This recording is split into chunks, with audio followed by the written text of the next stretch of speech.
문제는 있다, 이길 힘이 응답이다. 문제는 있다, 이길 힘이 응답이다 라는 제목으로 하나님 말씀 증거하도록 하겠습니다. 지금 잡혔던 베드로와 요한이 풀려나게 되었습니다. 집으로 안 가고 교회로 가게 되었습니다. 23절 보니까 사도들이 노임에 그 동료에게 가서 자초지종을 다 보고했다라는 것입니다. 그러니까 우리가 어려움을 공유하는 게 성도들의 모습이다, 이걸 알 수 있습니다. 이들은 홀로 있는 것이 아니라 교회라는 공동체로 유기적으로 이렇게 연결되어 있었습니다. 그래서 교회는 그리스도의 몸이라 그러지 않습니까? 지극히 작은 부분이라 할지라도 그것이 우리 전체의 고통을 준다는 거예요. 이번 선교팀을 갔을 때도 보니까 한 명이 아프면 전체의 속도가 느려지고 전체가 아프잖아요. 그러니까 이게 개개인이 아니고 몸의 일부다, 이것을 우리에게 보여주고 있다는 것입니다. 지금 그 핍박이 온다는 걸 알았죠. 말씀을 증거하면 승승장구만 있는 게 아니라 핍박이 온다는 걸 알았습니다. 그래서 이제 대비를 하는데 오늘 두 가지입니다. 최고의 전략이 뭐였느냐? 기도였고, 그 다음에 응답 받았다는 것입니다. 오늘 두 가지 파트 나누겠어요.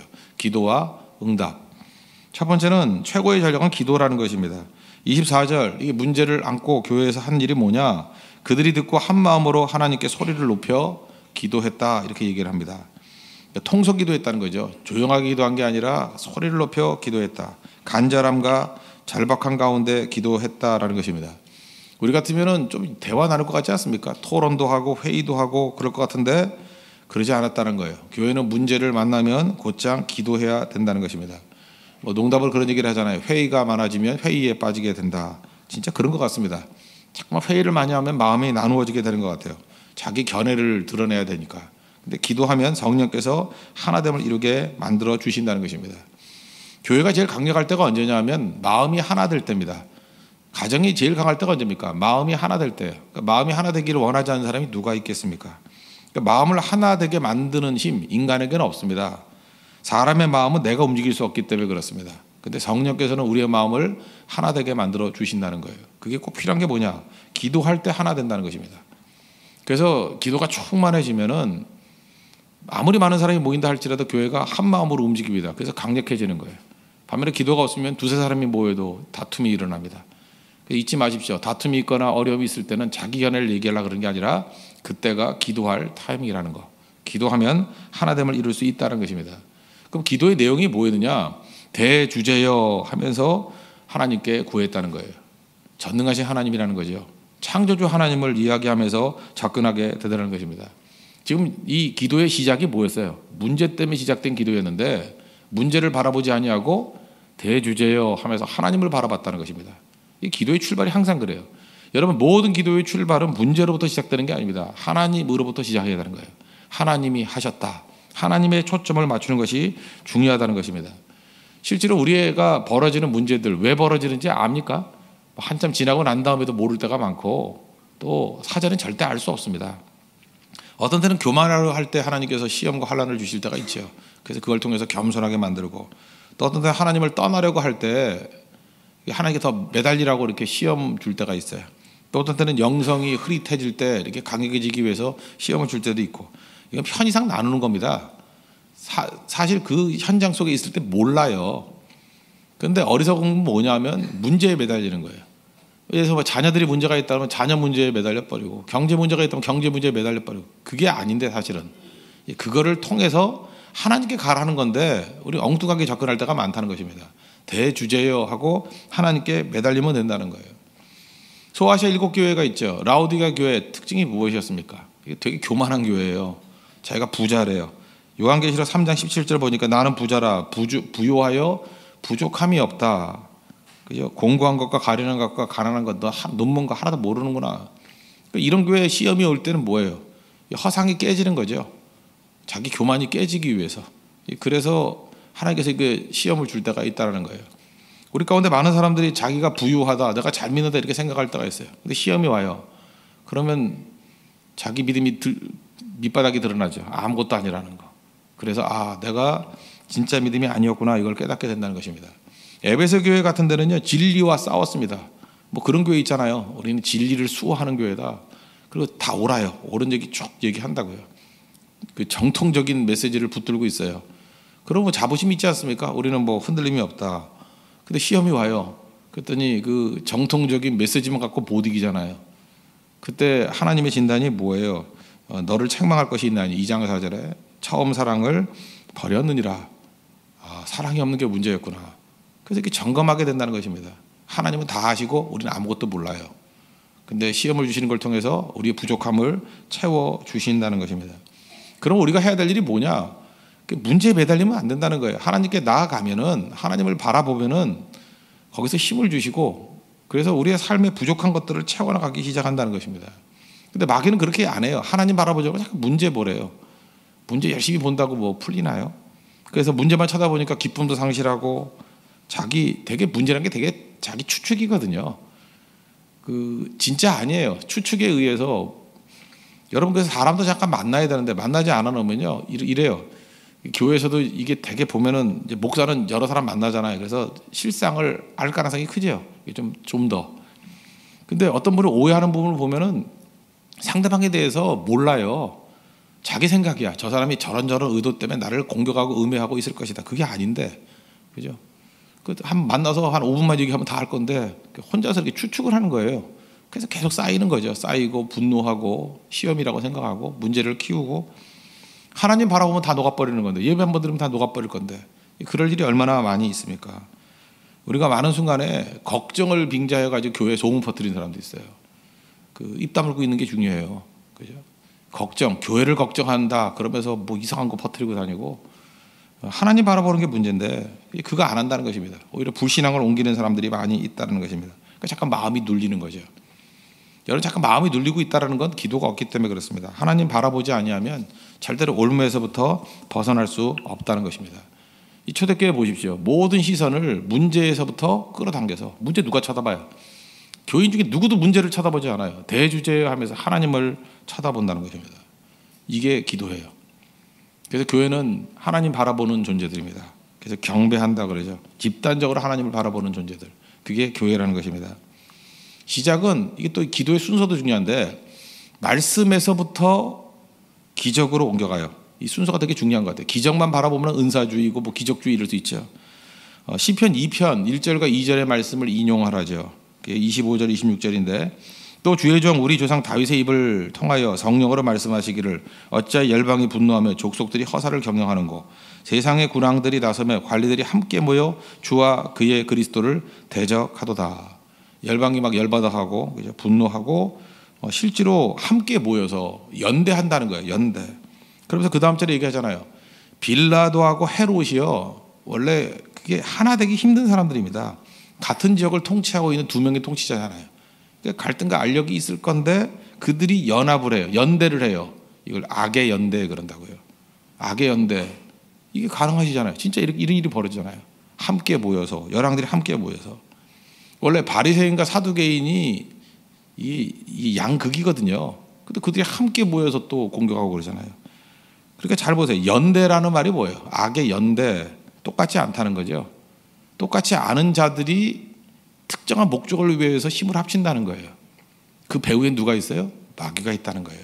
생명을 죽이기 위해서. 그래서 이런 것들에 대해서 너무 놀라지 말라는 것입니다. 왜 그래요?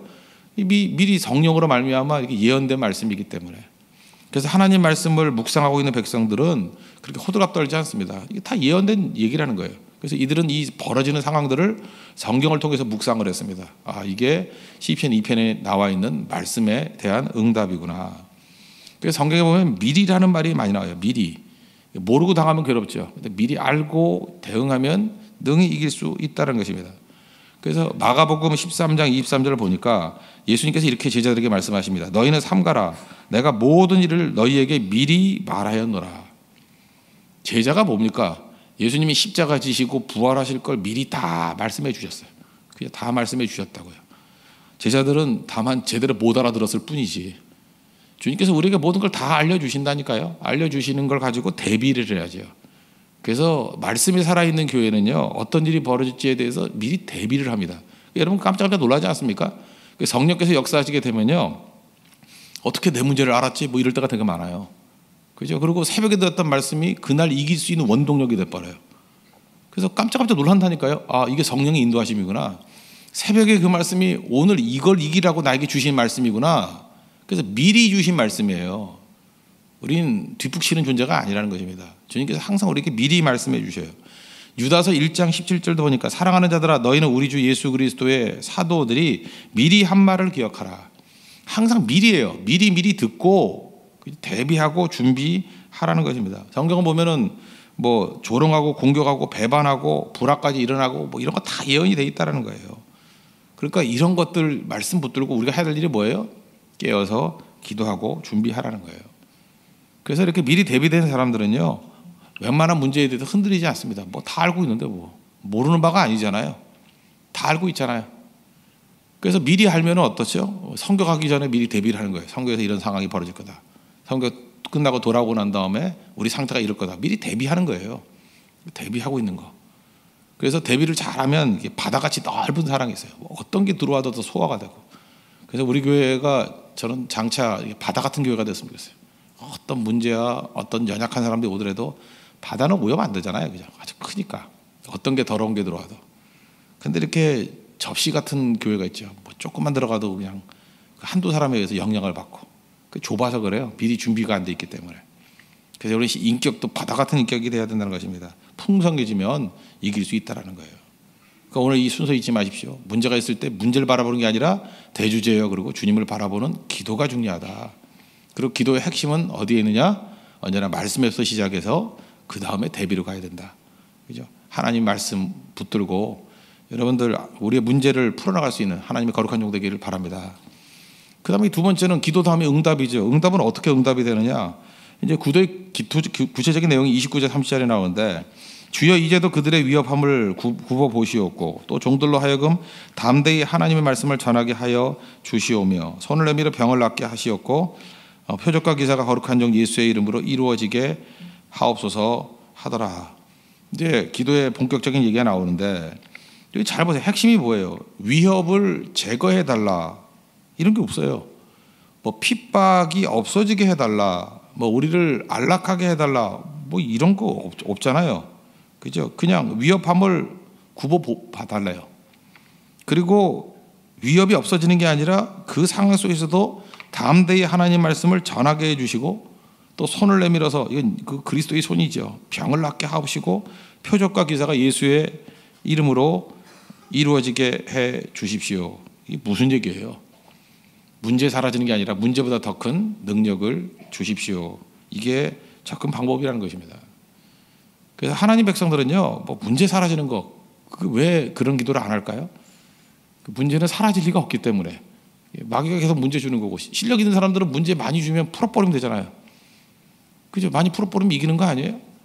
여러분 야구 선수도 야구를 잘하면은 오승환 선수 같은 사람 그러대요. 나는 매일같이 그 시합에 나왔으면 좋겠다고. 투수인데 매일같이, 물론 하나밖에 안 던지지만 매일같이.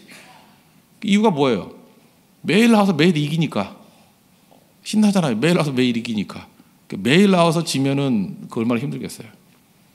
어떤 야구 선수 한 사람이 그러더라고요. 되게 투수들이 은퇴를 한 때 이렇게 어깨가 상해서 은퇴를 하거나 이렇게 허리가 상해서 은퇴를 했대요. 근데 자기는 목 디스크로 은퇴했대요. 이유가 뭐냐? 하도 홈런을 많이 받아서 쳐다보다가 그 조크인데, 예. 그 목 디스크로, 예. 그 조크는 조크예요. 근데 되게 못하던 선수예요. 지금 코치인데. 그렇다고 그러면 누가 그 신나서 하겠어요? 매일 지는데. 근데 매일 나와서 경기하기를 원한다. 그 얘기는 뭐예요? 그 나올 때마다 거의 승리하잖아요. 거의 95% 이상. 그래 신나는 거죠. 우리 성도의 삶도 그런 거라는 거예요. 문제가 왜 사라져야 돼요? 문제 주면 이기는데 맨날. 안 그래요? 문제가 생길 때마다 이기니까 성경에 이렇게 역사적으로 기록이 남잖아요. 승리로 기록이 남잖아요. 성도는 바로 그런 존재라는 것입니다. 결코 두려워하지 마십시오. 빌기를 다음에 모인 것이 진동하더니 지진이 막 일어났다는 거예요. 저는 그래서 가끔 이런 생각을 해봤어요. 그 경주 그쪽에서 기도하는 분들이 많아서 잠깐만 이렇게 흔들리는 게 아닌가. 어려움들이 있겠지만 뭐 그런 지진하고는 좀 다를 수도 있겠죠. 그 땅이 막 움직였다 그러잖아요. 진동한다. 성령께서 역사하게 되면요, 땅이 진동을 합니다. 그러니까 무슨 얘기예요? 우리 보통 움직이지 않는 게 땅이라 그러잖아요. 땅이 움직이나요? 근데 땅도 움직인다는 거예요. 성령의 역사는. 우리는 있는 곳을 진동시킬 수 있다는 거예요. 누구를 통해서요? 기도하는 사람들을 통해서. 그리고 성령 충만하여 담대히 하나님의 말씀을 증거했다. 성령 충만은 이거는 계속해서 반복돼야 된다는 것이죠. 이때 또 한 번 그 이전과 이후가 달라진 충만함이 있었죠. 그러니까 성령 충만하면 그게 교회의 최고의 능력이 될 수 있다는 것입니다. 빌립보 감옥에 갇혀 있던 바울과 실라가 감옥에서 기도하고 찬송했습니다. 사도행전 16장 26절 보니까 갑자기 큰 지진이 나서 옥토가 움직이고 옥문이 다 열려버렸어요. 옥토가 움직여버리고. 여러분 기도가 얼마나 능력인지 아십니까? 그 옥토로 움직여버려요. 지진이 일어나게 만들어요. 이거 실질적인 지진이었어요. 우리 영적인 판도에 지진이 일어날 수 있다는 것입니다. 교회의 힘은 기도에 있습니다. 여러분들 오늘도 기도해 보십시오. 오늘 차라리 한번 기도해 보십시오. 땅이 진동케 하는 그런 놀라운 능력이 나타난다는 거예요. 여러분 답답해 보이고 저렇게 그 완고한 것이 어떻게 되느냐? 여리고성이 기도로 무너져 버렸잖아요. 다 무너뜨려 버리는 거예요. 성도의 능력이라는 것입니다. 문제 없는 인생 없습니다. 교회도 문제 있습니다. 가정도 문제 있습니다. 이기면 된다는 거예요. 이길 힘을 달라. 그럼 이길 수 있다는 거예요. 제가 어저께는 하루 종일이에요 진짜. 아침부터 갑자기 옛날에 읽었던 톨스토이의 전쟁과 평화를 읽고 싶더라고요. 상상이 안 가지만 되게 깁니다. 그래서 농담으로 전쟁을 읽었는데 평화를 못 읽었다 할 정도로 무지하게 길어요. 근데 그 쭉 다시 한번 쭉 읽어보면서 굉장히 빠른 속도로 읽었어요. 빠른 속도로 옛날에 줄 거는 것 중심으로 해서 이렇게 쭉쭉 읽었는데 거기 이제 남자 주인공 두 사람이 보이더라고요. 안드레이라는 사람하고 그죠? 그 멋진 여자 나타샤가 있지 않습니까? 나타샤를 두고 이제 싸우는 일인데 안드레이 또 하나가 이제 삐에르가 있는데 안드레이는 어떤 사람이냐면 나타샤를 사랑하고 그 다음에 근데 이게 우유부단해요. 그냥 결혼해버리면 되는데 1년 있다 결혼하자 그러다가 그 아나톨이라는 그 바람둥이한테 또 하여튼 여자가 그래 또 마음이 흔들려가지고 또 이렇게 헤어지게 되고 또 마지막 죽기 직전에 또 만나고 뭐 이런 일이 벌어져요. 하여튼 안드레이가 보여주고 있는 건 뭐냐 하면 모든 것을 다 갖춘 사람이에요. 그리고 매력도 있고 이상과 환상적인 모습을 다 갖고 있어요. 근데 문제는 뭐냐 하면 조그만 문제 하나가 생기잖아요. 못 이겨요. 아나톨이라는 방해가 나타나요. 그랬더니 결혼도 안 되고 뭐 은둔하고 도망치고 아무것도 아닌 문제인데 지금 톨스토이가 보여주고 있는 게 그거 같아요. 안드레이 같이 이렇게 다 갖추더라도 생명의 능력이 없으면 봐라 되는 일이 뭐 있냐. 제 평론이에요. 너무 정답이라 생각하지 말고 이 안드레이 이게 뭐냐 이게. 반면에 그 삐에르라는 사람은 그 서자 출신이고 환경이 안 좋아요. 그리고 지저분하고 좌충우돌하고 뭐 여러 가지 부분에 있어서 부족한 부분이 초반에 굉장히 많이 나와요. 뭐 이런 껄렁껄렁한 놈이 다 있나. 근데 시간이 가면 갈수록 점점 실천하는 사람, 변화되는 사람, 거룩한 사람 이게 돼요. 그래서 저는 그 삐에르를 중심으로 좀 봤으면 좋겠어요. 이런 초창기 때 죄인 중에 괴수같이 보이는 사람이 뭐 솔직해요. 맨날 실수하고 넘어지고 그러면서 돌아와요. 막 돌아오다가 잡초의 생명을 가지고 돌아와요. 하여튼 결론은 마지막에 나타샤와 결혼해서 행복하게 잘 산 사람이 누굴까요? 삐에르예요. 안드레이는 죽어요. 무슨 전쟁터에 나갔다가 이렇게 아파. 물론 나타샤 옆에 있다가 죽지만 죽어요. 많은 사람은 그래도 사랑하는 사람 옆에서 죽으니 뭐 행복하다 그러는데 죽어요. 그 결론은 뭐냐? 나타샤는 삐에르와 함께 행복하게 오래오래 잘 살았더래요. 그게 끝이에요. 저는 여기서 보여주는 게 이거라고 생각합니다. 이 삐에르 같은 생명의 능력이 우리에게 있어야 돼요. 삐에르가 뭐예요? 자기가 연약한 거 다 토로해요. 자기 멋있는 사람도 아니에요. 그런데 말씀도 붙들고 변화되는 죄인의 모습이라고. 결국은 생명의 능력은 바로 여기에 있다는 것을 보여주고 싶은 게 아닌가 이런 생각을 해요. 여러분 너무 겁먹들지 마십시오. 우리는 뭐 태어날 때 안드레이를 태어나면 좋죠. 키도 크고 멋지고 뭐 돈도 많고 도덕성도 갖추고 뭐 칭찬도 듣고 그래서 많은 사람들이 그 영화 보면 안드레이가 주인공인 줄 알아요. 근데 실제로 삶의 승리는 삐에르가 승리자예요. 삐에르가. 우리의 인생에도 잊지 마십시오. 시험과 환난에 눌려있는 게 실패가 아니라 이길 힘을 갖는 사람이 승리자라는 거. 원래 주께서 주시는 힘으로 일어서고 승리할 수 있는 하나님의 거룩한 종 되기를 축원합니다. 예. 모두 다 자리에서 일어나겠습니다. 369장 1절 부르고 기도하도록 하겠습니다. 주님만 바라봅시다.